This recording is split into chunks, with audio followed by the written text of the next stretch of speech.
तर नमस्कार मित्रांनो, परत एकदा आलोय आपण नवीन व्हिडिओ घेऊन आणि नवीन टॉपिक घेऊन. मित्रांनो, चल भावा सिटी हा शो आता खूपच गाजत आहे. त्याच्यामुळं आता मुंबई मेन्शन सोडून आपले गेले आहेत गोवा मेन्शनला. तुम्हाला तर सगळ्यांना माहितीच आहे, 3-4 दिवस झालं ते गोव्यामध्येच आहेत. आता गोव्यामध्ये नवीन राडा सुरू होणार आहे मित्रांनो. आता गोव्यामध्ये नवीन टास्क सुरू होणार आहेत आणि असे टास्क आहेत जे की खतरो की खिलाडी मध्ये टास्क नसतात तसे टास्क आहेत. एकदम म्हणजे एकदम फुल डेंजर टास्क आहेत.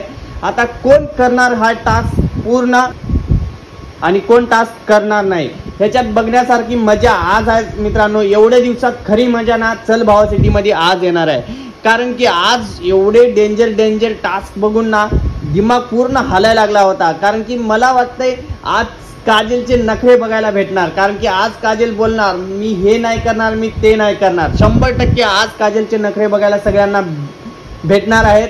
तर आजचा शो आणि आजचा एपिसोड बघायला विसरू नका आणि संध्याकाळी रोज 10 वाजता .10 वाजता लाईव्हला यायला पण विसरत जाऊ नका. काल जे लाईव्ह झाली होती मित्रांनो त्याच्यात माझा थोडासा ग्लिच झाला होता. ग्लिच म्हणजे मी व्हिडिओ शेअर करत होतो त्याच्यामुळे माझी ती लाईव्ह गेली होती आणि नंतर ती लाईव्ह मला सेव्ह पण नव्हती करता आली. 28-29 मिनिटाची काहीतरी लाईव्ह होती पण ते 60 मिनिटापर्यंत गेली आणि 60 मिनिटापर्यंत जाऊन ते ऑटोमॅटिकली सेव्ह झालेली आहे. ते मला नंतर त्या लाईव्हवर परत येता आलं नाही, त्याच्यामुळे मी रिटर्न लाईव्हला आलो नाही. आणि आज एक्झॅक्ट 10 वाजता सगळ्यांनी लाईव्हला यायला विसरायचं नाही. हा एक्झॅक्ट 10 वाजता सगळ्यांनी लाईव्हला यायचं. तर मित्रांनो, आज आपण बोलूया. काल थोडंसं अधुरं राहिलं होतं, त्या अधुऱ्या टॉपिकवर आज मी तुम्हाला ह्या व्हिडिओमध्ये सांगतो की काय अधुरं राहिलं होतं ते. मित्रांनो, जर समजा अथर्व आणि विजय, अनुश्री आणि रेवती हे 2 जोड्या एका साईडला जर आल्या तर काय मजा येईल ना. म्हणजे पूर्णपणे गेम पूर्ण चेंज होईल. 1 साइड गेम राहील आणि 1 साइड पब्लिक वोटिंग राहील. माहितीये का? कारण की हे 2 जोडीला एवढा सपोर्ट भेटतोय ना, एवढा सपोर्ट भेटतोय की कुठल्याच जोडीला ह्यांच्या एवढा सपोर्ट भेटत नाहीये. का रिझन काय माहिती नाही. रिझन म्हणजे का भेटतोय सपोर्ट मित्रांनो माहिती आहे का तुम्हाला? एक तो विजय आहे, त्याची भाषा म्हणजे तो स्टार्टिंग पासून चांगलाच आहे आणि तो म्हणजे टास्क पूर्ण करतो हिमतीने आणि तो मज्जा देतो, एंटरटेनमेंट करतो. म्हणजे जसं की आपला अनुश्रीला चिडवणं, अनुश्री सोबत राग करणं, अनुश्री सोबत परत चांगलं राहणं आणि अनुश्रीला राग देतो तो की अनुश्री त्याच्यावर भडका म्हणून. कारण की अनुश्री लगेच भडकते. अनुश्री थोडीशी मला वाटते बालिश सारखी आहे, त्याच्यामुळे ती लगेच भडकते. त्याच्यामुळे विजय तिला राग आणण्याचा प्रयत्न करतो आणि मजा करतो. फक्त तो एंटरटेनमेंट करतो. तो तिचा राग थोडा पण धरत नाही. एक 5-10 मिनिटासाठी राग पकडतो आणि राग सोडून देतो. दीपक सारखं नाही की राग 10 महिन्याखालचा राग आता आपण धरून बसलाय मनात आणि आपण तेच करणार आहे पुढे, असं नाही. शो मध्ये आलाय तर तो एंटरटेनमेंट करतो. आणि ऋषिकेश म्हणजे आपला पैलवान दादा आणि सुभाष दादाची हे 2 जोड्या एका जागी आल्या तर ह्या 4 जोड्यांची एकमेकाला एकदम म्हणजे एकदम डेंजर टक्कर भेटणार. एवढी भारी टक्कर भेटणार ना की ह्या 4 जोड्यात कन्फ्यूज होणार की पब्लिक कन्फ्यूज होणार मित्रांनो की कुणाला वोट करायचं. एवढा भारी टक्करचा खेळ चालणार आहे. पण हे 4 जोड्या वेगवेगळ्या होणार नाहीत. कारण की आता आपलं चल भावा सिटी हा शो इंडला येत चाललाय, म्हणजे आता संपत चाललाय. त्याच्यामुळे जोड्या एकत्र तर आणणार नाही. पण मला असं वाटतं की हे जोड्या ना हे ह्या साईडला 4 आणि ह्या साईडला 4 अशा झाल्या पाहिजेत. दीपकला आणि प्रणालीला वेगळं ठेवलं पाहिजे आणि काजलला आणि क्रिशला वेगळं ठेवलं पाहिजे.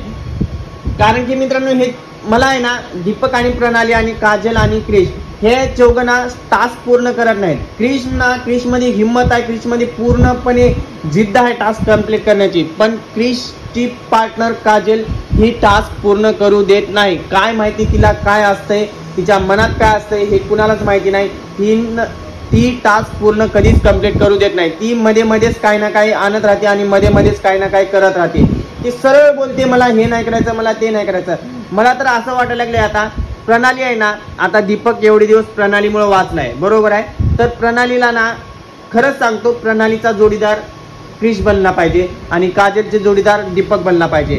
कारण की मित्रांनो हे बघा क्रिशमध्ये ना हिंमत आहे, जिद्द आहे काय पण करण्याची आणि तो कुठलाही टास्क न घाबरता, न लाजता, न काही करता निडरपणे जातो आणि टास्क कंप्लीट करतो. आणि दीपक आहे त्याचे तर नखरे तुम्हाला माहीतच आहे. एक वेळेस बायाचे नखरे परवडले पण दीपकचे नखरे कधीच परवडत नाहीत, हे सगळ्यांना माहीत आहे. मी तुम्हाला खरं सांगू ग्राउंड लेवलला पण मी जो शो बघतात, व्हिडिओवरच नाही, युट्यूबवरच नाही, सोशल मीडियावरच नाही मित्रांनो, मी ना ग्राउंड लेवलला पण इन्क्वायरी केली की दीपक तुम्हाला आवडतो का. जो पण बघतो, माझ्या क्लोज फ्रेंड किंवा माझे जे इतर बघतात चल भावा सिटीत हा शो, मी त्यांना जाऊन पर्सनली भेटलोय आणि पर्सनली विचारलोय की बाबा तुम्ही चल भावा सिटी हा शो बघताय का. 10 पैकी मला 7-8 जण भेटलेत की चल भावा सिटी हा शो बघतायत, ते पण आपलेच आहेत, म्हणजे माझ्या मित्राचे मित्र. हे सगळे मी पब्लिकला पण विचारलं एक दोघाला की चल भावा सिटी दादा तुम्ही हे शो बघताय का, त्याच्यातलं तुम्हाला कोण आवडतं. तर काही जणांचं उत्तर आलेलं आहे ऋषिकेश, काही जणांचं आलंय सुभाष दादा, काही जणांचं आलंय आपला विजय, काही जणांचं आलंय अथर्व, काही जणांचं आलंय पवन, काही जणांचं आलंय क्रिश. आणि मला निगेटिव्ह पॉइंट भेटले आहेत फक्त आणि फक्त काजल आणि दीपकची, ह्या दोघांचे निगेटिव्ह पॉइंट भेटले आहेत. आतापर्यंत मी जेवढ्याला विचारलोय त्यांचं सगळ्यांचं उत्तर एकच आलंय मित्रांनो की चल भावा सिटी मध्ये ज्या टाइमला दीपक आला होता त्या टाइमला आम्ही दीपकला फुल सपोर्ट केला होता. आम्हाला दीपकमुळे आम्ही शो बघायला सुरू केलो. पण आता तोच दीपक आज काय त्यांना देतोय हे सगळेजण बोलतात की आम्ही ज्याला सपोर्ट केलं तोच आम्हाला ॲटिट्यूड दाखवतोय आणि तोच आम्हाला शो न बघण्यास मजबूर करतोय. म्हणजे त्यांचं असं म्हणणं आहे की आम्ही त्याच्यासाठी शो बघायला आलो होतो, बट आता तोच तसं वागतो की आम्ही तो शो बघायची देखील इच्छा नाही होत.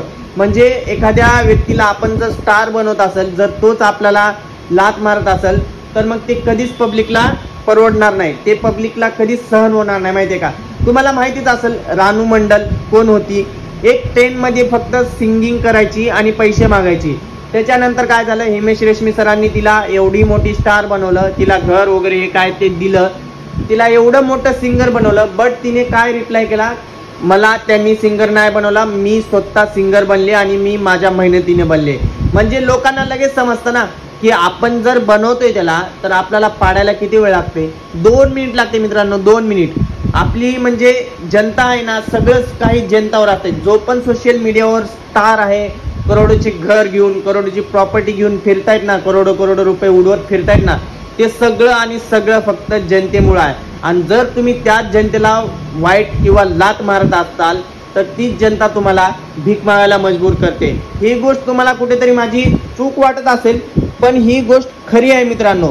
जर आपण जनतेच्या जीवावर करोडोची प्रॉपर्टी किंवा करोडो रुपये उडवतोय, जर हे असेल जनतेच्या जीवावर, जर आपण त्याच जनतेला लात मारत असाल तर ती जनता कधीच सहन नाही करून घेत, सहन कोणच नाही करून घेत मित्रांनो. हे रियालिटी आहे की तुम्ही जर तुमच्या सपोर्टरला लात मारताय तर तुम्हाला खाली पडणं 100% आहे. आणि हे मी लिहून देतो कोऱ्या कागदवर की खाली पडणं 100% आहे. आजपर्यंत जो दीपक वाचला आहे तो म्हणजे फक्त आणि फक्त प्रणालीमुळं.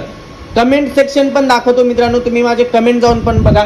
प्रणालीमुळे वाचलंय, फक्त आणि फक्त प्रणालीमुळे. मित्रांनो, तुम्हाला जर माझं वाईट वाटत असेल तर कमेंटमध्ये नक्की तुमचं मत मांडा की मी दीपकला हेट करतोय का. मी हेट करत नाही दीपकला, फक्त सांगतोय रियालिटी काय ते सांगतोय मित्रांनो. तुम्हाला जर खरंच वाटत नसेल तर तुम्ही जाऊन बघू शकता, एपिसोड स्टार्टिंग पासून बघा. आणि माझं जे बोलतोय ते जर मी खोटं बोलत असेल तर मला 100% तुम्ही शिव्या घालू शकता. मी एवढं ओपनली बोलतोय. माझं जर काही चुकत असेल तर मला तुम्ही 100% शिव्या घालू शकता. तर मित्रांनो, आज लाईव्हला 10 वाजता एक्झॅक्ट यायला विसरू नका. तर व्हिडिओ कसा वाटला ते कमेंटमध्ये पण नक्की सांगा. आणि आपल्या व्हिडिओला आतापर्यंत तुम्ही लाईक केला नसाल तर व्हिडिओला लाईक करून घ्या. आणि तुम्ही जर आपल्या चॅनलवर नवीन असाल तर चॅनलला सुद्धा सबस्क्राईब करा. प्लीज सबस्क्राईब करा आणि आपली हे व्हिडिओ शेअर करत जावा. जास्तीत जास्त पब्लिकपर्यंत पोहोचलं पाहिजे आणि जास्तीत जास्त पब्लिकला ही रियालिटी समजली पाहिजे. त्याच्यामुळं व्हिडिओला जेवढं होईल तेवढं शेअर करत जावा यार प्लीज. आणि लाईक करायला विसरू नका. लाईकवर काय मारायचं आहे मारा, फेकून मारा, काही पण करा, पण लाईक झाला पाहिजे व्हिडिओ बस. तर चला बाय.